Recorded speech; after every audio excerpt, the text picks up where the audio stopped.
Let me begin. We all made this journey for a reason. It's humbling, but in my heart, I know you did not come here just for me. You came here because you believe in what Somalia can be. In the face of war, you believe there can be a peace. In the face of despair, you believe there can be hope. In the face of politics that shut you out, that is told you to settle, that is divided us for too long, you believe we can be one people, preaching what is possible, building more perfect Somali society. That is the journey we are here today. Somalia, if I told you in general, is a small country in the east of Africa. And it's also located in the Horn of Africa. It is bordered by Djibouti to the northwest, Kenya to the southwest, Gulf of Aden with Yemen to the north, the Indian Ocean to the east, and the Ethiopia to the west. Somalia also is a Muslim country, and it's also a member of Arab League and African Union. The Somali situation, as you know, recently is getting worse day by day, day after day. It's declining and worsening in all aspects of life, politically, socially, and economically. After the collapse of the late Somali president Siad Barre, the Somali civil war cycle has transformed. The changes include anarchy, warlord state, regional-based local governance, Islamic court union to radicalized young men. The Horn of Africa nation has not had a stable government since 1991, and fighting between the rebels and government troops has escalated the humanitarian crisis in the famine-ravaged country. The UN-backed interim government fights the rebels with the help of African Union peacekeepers. All Somalis have realized the mission and vision of the Somali radical group is not based in the Somali culture and religion. The situation of Somalia remains one of the worst humanitarian crises in the world, even worse than what happened in Darfur, Sudan. The world has apologized the genocide in Rwanda after 500,000 people died. We, as a Somali, are asking the international community to act before it's too late. The fighting has displaced an estimated 1.4 million Somalis within the country, and more than 580,000 live as a refugee in neighboring countries such as Kenya and Ethiopia. Hundreds of children are forced to beg in the streets of the capital, and many women are begging in their main market. About 43% of the Somali population live below the extreme poverty line, and 1 in 7 Somali children died before the age of 5. The Somali women are raped in the corner of the world, our children turned into piracy and terrorist activities. There is an African proverb which says, when elephants fight, it is the grass that suffers. When warring men in Somalia engage in the battlefield, it's mothers and children who suffer the most. Therefore, the Somali women have the greatest interest in directing their men toward non-violence and in the language of peacemaking. For me, as a Mohamed Saleban, I'm running for Somali president.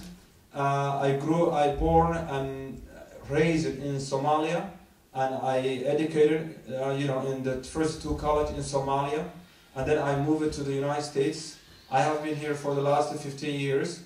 I am a father, I'm a businessman, and now I want to make a difference in the lives of the Somali people.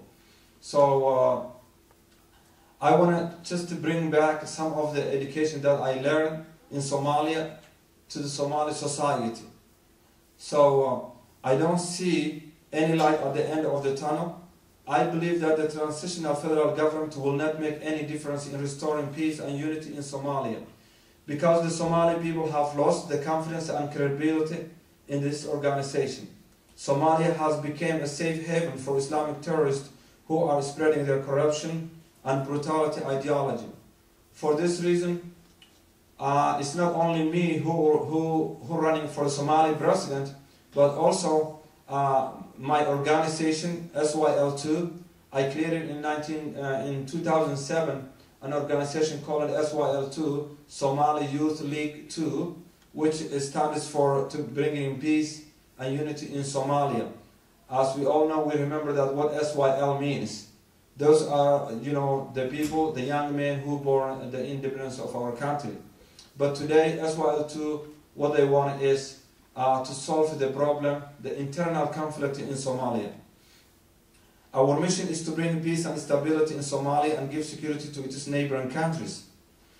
I'm asking all Somalis to put down their guns and save the country. I will organize all the Somali youth and warn the danger of radicalization.